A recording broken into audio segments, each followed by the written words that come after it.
The day his ex-wife locked the door and told him not to come back, Daniel Harper stood on the sidewalk with a trash bag full of clothes in one hand and his 7-year-old daughter's tiny fingers trembling in the other. The autumn wind bit through his thin jacket, but it wasn't the cold that hollowed out his chest. It was the sound of the deadbolt turning, a final click, a final judgment, a final reminder that sometimes the people who promise forever are the first to decide you're not enough. If you believe in kindness, in second chances, and in the idea that one moment can change a life, take a second right now to like this video, comment where you're watching from, share it with someone who needs hope, and subscribe to the channel. Stories like this deserve to be heard. Daniel had never imagined his life would narrow down to a single trash bag and a bus stop bench. He had worked 12-hour shifts at a hardware warehouse for years. He had missed birthdays, skipped nights out, and said no to small luxuries so his daughter, Lily, could say yes to dance classes and school trips.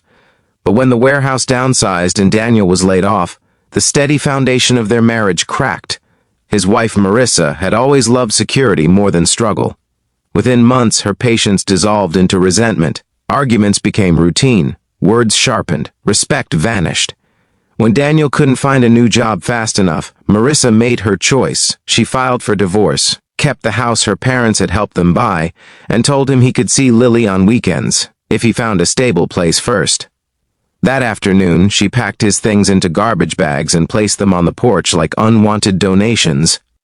The humiliation stung, but what hurt most was Lily's confused eyes as she clung to him.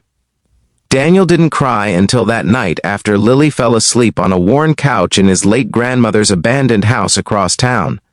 The house had been empty for years.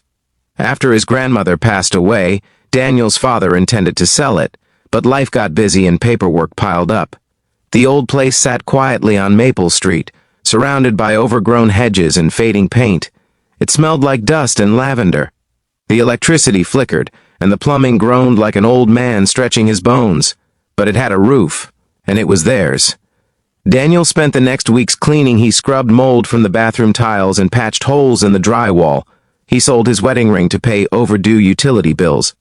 At night, after Lily fell asleep on a mattress on the floor, he filled out job applications until his eyes blurred. Every rejection email felt like another door slamming shut. One evening, as he sorted through boxes in the attic, searching for anything valuable to pawn, Daniel found a small tin tucked inside a stack of yellowed recipe books. Inside the tin were old photographs, a faded locket, and a single black bank card wrapped carefully in tissue paper. The card had his grandmother's name embossed in silver letters, Eleanor Harper. There was no expiration date printed on it, no visible bank logo he recognized, just a number and a small engraved crest in the corner. Daniel frowned. He remembered his grandmother as a gentle woman who baked apple pies and hummed old jazz songs. She had lived modestly. There had been no signs of wealth, no expensive jewelry or lavish vacations, just a simple life in a small home. Tucked beneath the card was a handwritten note in his grandmother's elegant script. It said only one sentence, for when you have no other door left to knock on. Daniel sat back on the dusty attic floor, the card heavy in his palm. He almost laughed at the irony. He truly had no other door left. The next morning, after dropping Lily at school, he walked into the nearest branch of a large national bank. He felt embarrassed even stepping inside. His shoes were worn, his jacket frayed at the sleeves. He approached the counter and explained that he had found an old card belonging to his grandmother and wanted to check if there were any remaining funds. The teller took the card with a polite smile that quickly faded as she typed the number into her system. Her posture stiffened. She blinked once. Then again. Daniel noticed the color drain from her face. She excused herself abruptly and disappeared into a back office, carrying the card like it was made of glass. Minutes stretched into what felt like hours. Two men in suits stepped out, whispering urgently. One of them glanced at Daniel with unmistakable shock. The entire atmosphere in the bank shifted. Conversations hushed. Employees moved faster. Someone locked the front doors. Daniel's heart pounded. He wondered if the card was stolen or linked to some debt he didn't know about. Panic crawled up his spine. He imagined police sirens, misunderstandings, humiliation in front of strangers. Instead, One of the suited men approached him with careful politeness and asked him to come into a private office.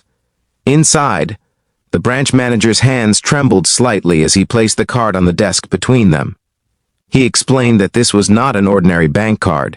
It was connected to a legacy account that had not been accessed in decades. The account required executive authorization for any transaction. The balance, he added quietly, was substantial. Daniel felt the word hang in the air like a fragile ornament. Substantial. He asked what that meant.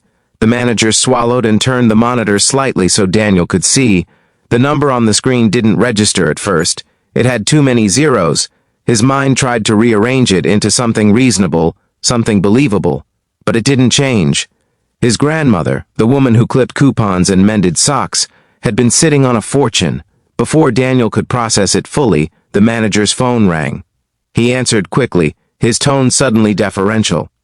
After a brief conversation, he looked at Daniel with new intensity. The CEO of the bank was flying in. He wanted to meet personally. Within hours, a black car pulled up outside the branch. A sharply dressed woman in her early 50s stepped out, her presence commanding and calm. She introduced herself as Victoria Langford, CEO of the institution. Her handshake was firm, her eyes observant. She explained that Daniel's grandmother had been one of the bank's earliest private investors decades ago. During a time when the institution was small and struggling, Eleanor Harper had entrusted them with a significant investment under one condition, that it remain untouched until a direct descendant came forward willingly, without prior knowledge of its size. Daniel's breath caught. His grandmother had known.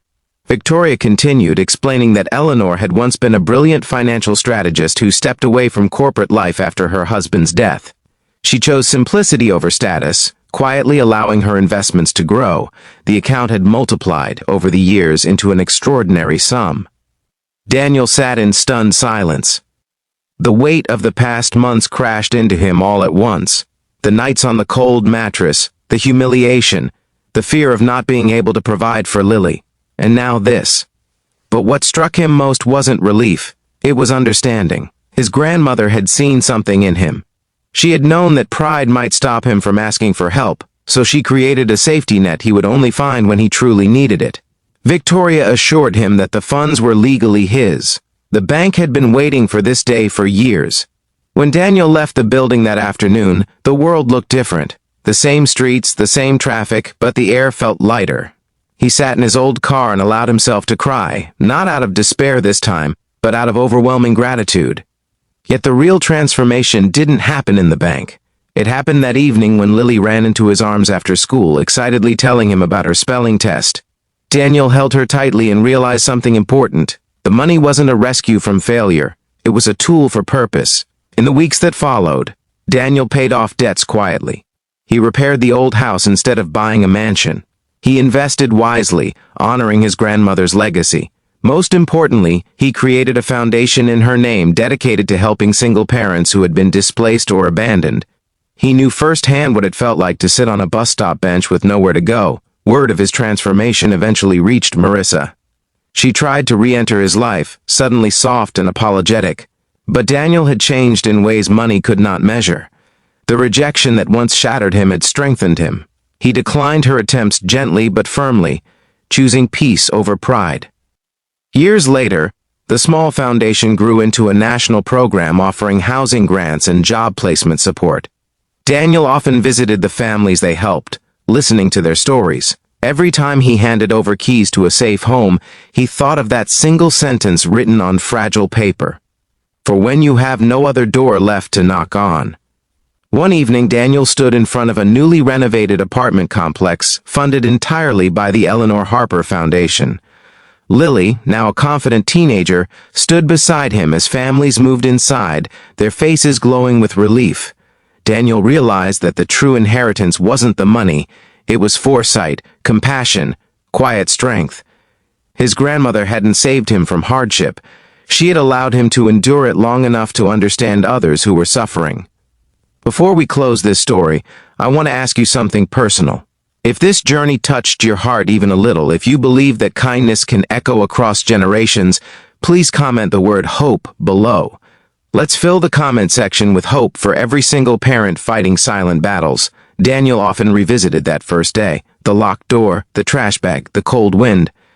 He no longer saw it as the worst day of his life. He saw it as the doorway to everything that followed. Losing comfort had forced him to rediscover courage. Being rejected had pushed him toward purpose. And an old card tucked inside a dusty attic had reminded him that love can be planned in advance. As the sun set over Maple Street, Daniel watched Lily laugh with new friends outside their restored home. The paint was fresh now, the hedges trimmed, the windows glowing warmly. It wasn't grand or extravagant, but it was filled with dignity. Sometimes the bank panics. Sometimes the CEO calls. Sometimes the numbers on a screen change your circumstances overnight. But the real miracle is not the money. It's the moment a broken father realizes he was never truly abandoned. He was being prepared.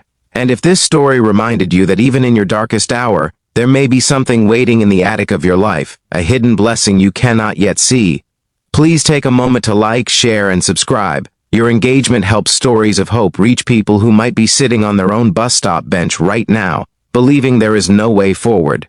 Because sometimes when one door closes with a cruel final click, another waits quietly, wrapped in tissue paper, holding a promise made long ago.